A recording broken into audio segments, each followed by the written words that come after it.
Marilyn's back. And she's back for good. I'm back for good. So we filmed a TikTok, a reel, to announce Both. her, yeah, both. To announce her being a resident artist instead of a guest artist. Yay! Yay! Hi everybody. You'll just see her all the time. All the time. Yay! Here's some of her art. We'll have more of that. I hope so. Yeah. It looks so naked. Yeah, I know.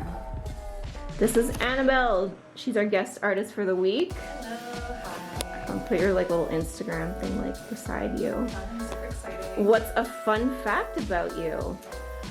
I am super scared of the water, and whenever I'm driving on a bridge, I need to like not look, otherwise I'll start like panicking. Dude, I can't, I have to go in like the middle lane. Like I can't go near the edge because I hate bridges. I think this sounds horrible, but I probably drowned in like my past life. I think Yeah. something definitely, because I have no trauma with water, but yeah. Okay, that's a good one.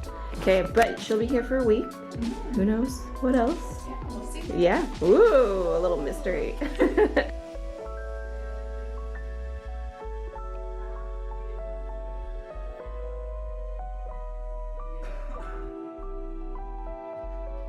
No, yeah, I just go to like different artists and be like, just do a cat, however you want to do a cat. That's great.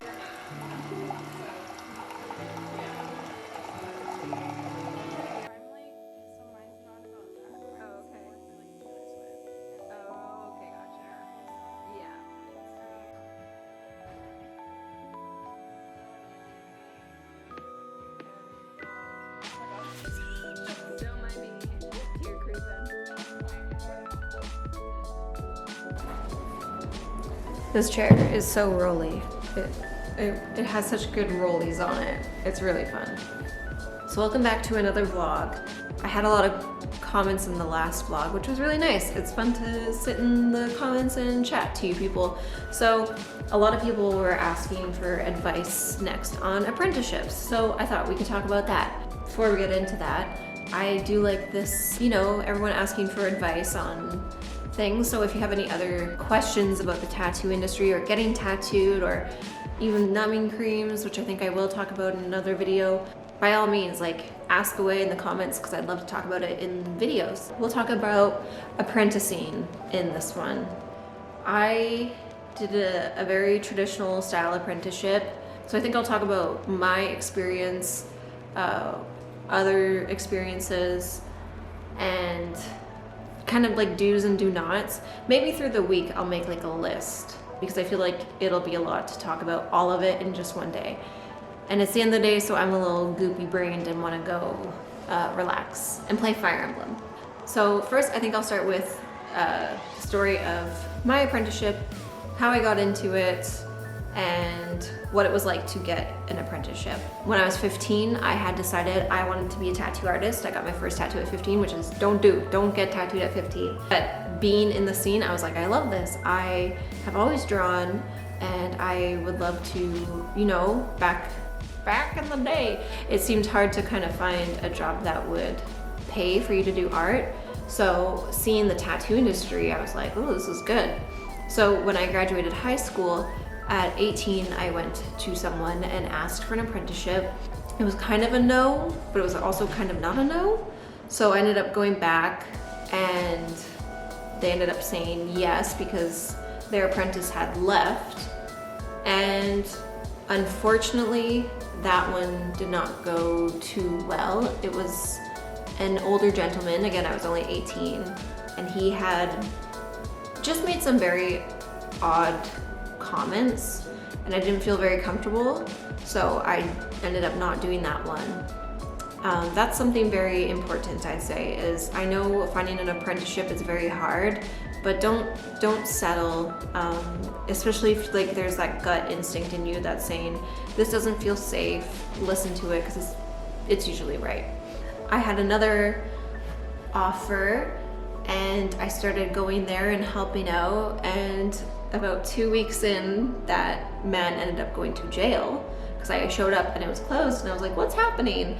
And I called, I don't know if it was his girlfriend or who, but It was just very bad, and yeah, again, like this was like at least now 10 years ago. So the tattoo industry has changed from these old school biker guys. They're still out there who like want to be hard ass, cool tattoo artists, but it is changing. But back then it was still kind of more of the dude gang. And so yeah, he went to jail. And then I just started drawing pieces for my friends or anyone who would ask as commissions. And I guess one of the girls took it to a tattoo artist and he wanted to meet me. So I went and met him, and he wanted me to start hanging around, but then I heard through the grapevine that he used to be. I was like, I don't want to work for someone who is racist. And so I had a string of bad luck. And I ended up stopping for a while because it was pretty exhausting to just have these, you know, such an excitement thing of what I want to do to be let down in the most bizarre ways. So yeah, I ended up taking a break, and I went and did a different job for a while, and then I came back and I had done a few of the at-home scratcher tattoos, which if you are wanting to get into tattooing, do not do. It is very frowned upon still, but not because we don't want you to tattoo, it's we don't want you to tattoo from your home where it's not sanitary, where you don't know what you're doing, picking up bad habits. Yeah, just dealing with blood it's something you should be doing in a professional setting and not messing with. Also, tattooing does take, you know, it takes a certain type of skill to learn. And if you're scratching at home, that's the phrase we use, is scratching. And I scratched. So, and I look back and I look in horror and disgust, and I can only imagine what I was doing back then compared to how I tattoo now. So please avoid it at all costs. I know there's artists who have self-taught and are doing great now, but it's definitely better to just actually look for an apprenticeship. So yeah, I kind of was getting known for like, I was doing like tattoos for friends mostly, and then a few strangers, but then I'm like, these people are in my house and I'm still very young at this point. So I ended up just stopping. I was like, this isn't the way I want to tattoo. And maybe, you know, tattooing wasn't going to work out, so I was actually looking into animation because I could still maybe get a job revolving around art. And 2 weeks before I was supposed to go to this school, I saw a post for a woman looking for a tattoo apprentice in the town I was living in.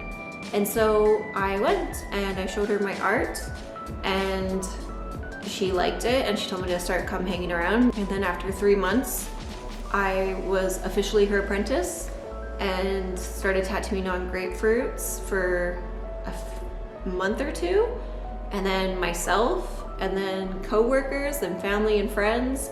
And then by the 6th month of being there, I got to tattoo clients for the first time, which was small little flash pieces. And it was something that would take me like 10 minutes now at most. It took me like half an hour back then, and I was charging $25 per piece. It was exciting because I always wanted to tattoo, and you know, you don't get paid much when you're an apprentice because you are charging a low fee, and then your mentor takes half of it. So when you're paying half, like, you're not really making money. So I worked at another job as just a server to get by with any bills I had.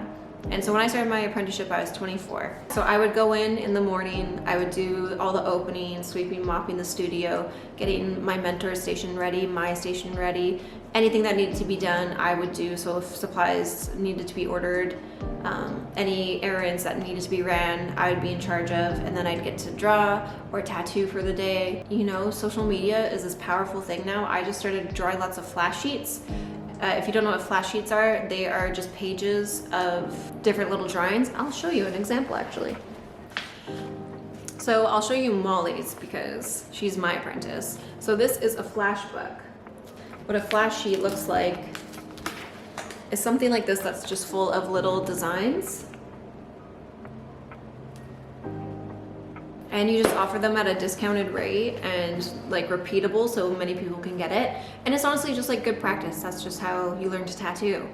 And so I just posted lots of like anime and Studio Ghibli because I always wanted to tattoo that stuff. And eventually it just kind of snowballed for me, and I became known, I guess, on Instagram and such for doing anime tattoos, and that's how my career in that started. And I just focused on that. A lot of mentors kind of want you to learn all the versatile things at the beginning, but I'm kind of stubborn. And although I was also like, but I want to do anime, and I'm gonna turn my focus to that, because I would rather like really excel at what I want to be good at and doing than just kind of be a meh at like everything, you know? I apprenticed for 2 years, which I'd say is pretty normal in the tattoo industry. It was good. I loved working with Lindsay, who's been in vlogs before, and Haley, you've seen too. We all worked together, so that's how I know them. Unfortunately, after my apprenticeship was done and I was a full-fledged artist, I left there, went to a different studio, just because of some things that happened that don't matter. That was my journey with my apprenticeship. Unfortunately, it doesn't have a happy ending, but right now we are in a great time because now I have my own studio, I have people who work with me, I have my own apprentice. So that one chapter ended sadly, but the rest is great and is going great, and I love tattooing. That's my story with it. I hope that wasn't too long. I don't know how long it's been. And then I think for the rest of the week, I'll just kind of give more tips on how to look for an apprenticeship, do's and don'ts in apprenticeships. Maybe we'll like give a little interview with Molly of how her apprenticeship is going, and maybe some tips she has too. Don't be disheartened. I've been told no or had many bad experiences before I got my apprenticeship, so keep trying. If you want to be a tattoo artist and you think this is like your path in life and you want to do this, then it'll happen when it's supposed to. Woo! So I was just about to leave, but you know, I like to show off when I'm having a cute outfit day. I'm feeling cutesy and matchy, and my socks match my jacket, and that was some kind of cutesy feel. And then look at my cute little bag. And then look at this cute little bear toque I have. I'll put her Instagram because she makes them. I commissioned her to make this, but it's just so cute. It's just a little bear toque. Yes, in Canada, they're called toques. It has little danglies, and I love it, and I feel so cozy and cute. Okay, now I'm going. Bye-bye.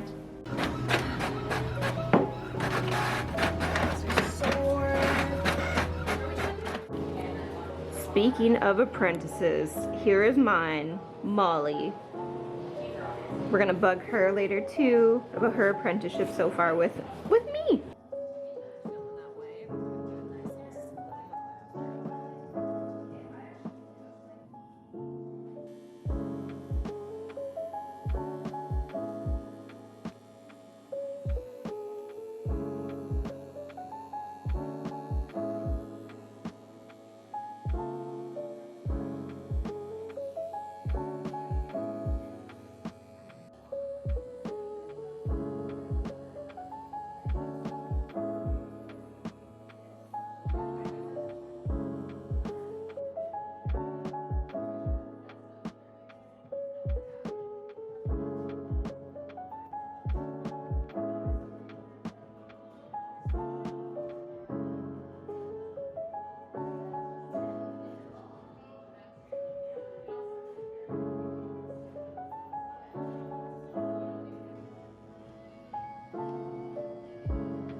End of day, we are both tired, but we'll do Molly's apprentice story another day. But for today, a highlight of being an apprentice and something difficult about being an apprentice.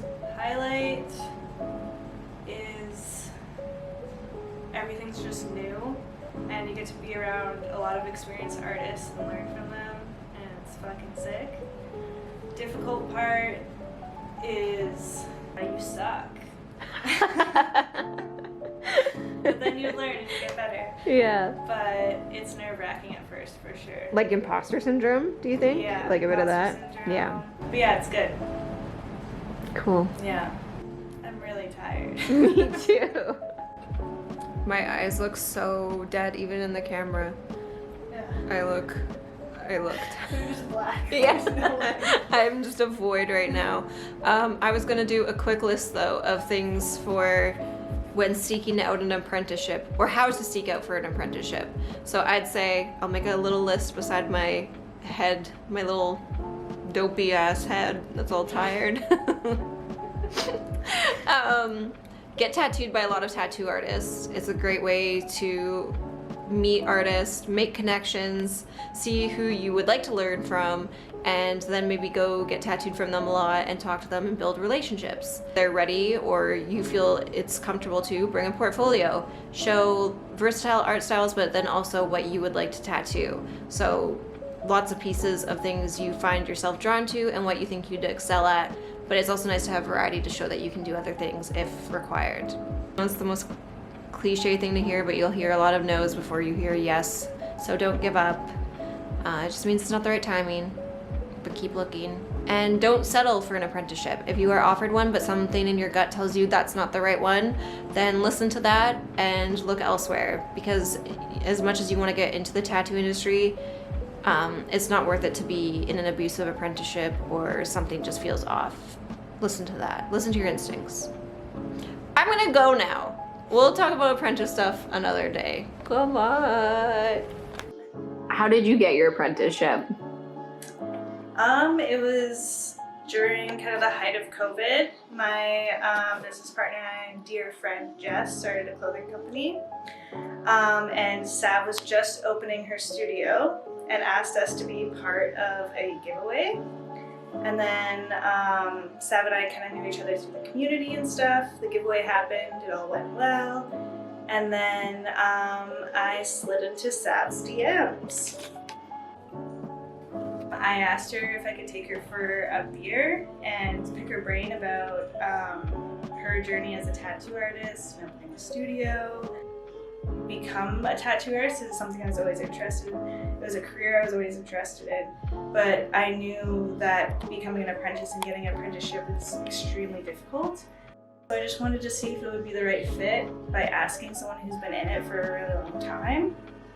So we went to the bar, we had dinner, we had picklebacks, we got along, shared stories. I learned a lot about her experience as an apprentice and how she would do things differently if she were to be a mentor, because there's a lot of experiences that could be seen as negative. The night was wrapping up, she went to the washroom, came back, and kind of just told me that she talked to her friends and her partner and thought it'd be a good idea to take me on as an apprentice. She got me drunk off picklebacks so that I would offer her an apprenticeship, because I love picklebacks. Your one piece of advice for someone looking for an apprenticeship? I feel like the one that I've heard the most is don't settle. It can be really difficult to get an apprenticeship, but if you're talented and you show your work and work really hard, you can find the right apprenticeship and the right mentor. You don't want to get stuck in a bad situation or with someone who doesn't appreciate your work or doesn't even do good work themselves. So yeah, just make sure it's the right spot. Don't settle. Yeah. Things that I do as a mentor that you could expect from your mentor as well when looking for an apprenticeship, or what to expect when you get an apprenticeship, and things that are normal for mentors to do, maybe some things that are not normal for mentors to do. Again, every mentor is going to be different with how they do an apprenticeship, but there are things that you should look out for. If a mentor ever asks you to give them money, that's usually a bad sign. You should never have to pay for your apprenticeship. Again, I'm from Canada, so I'm doing it also how things are done here. I don't know how things are done in other countries, but paying for an apprenticeship is a no-no.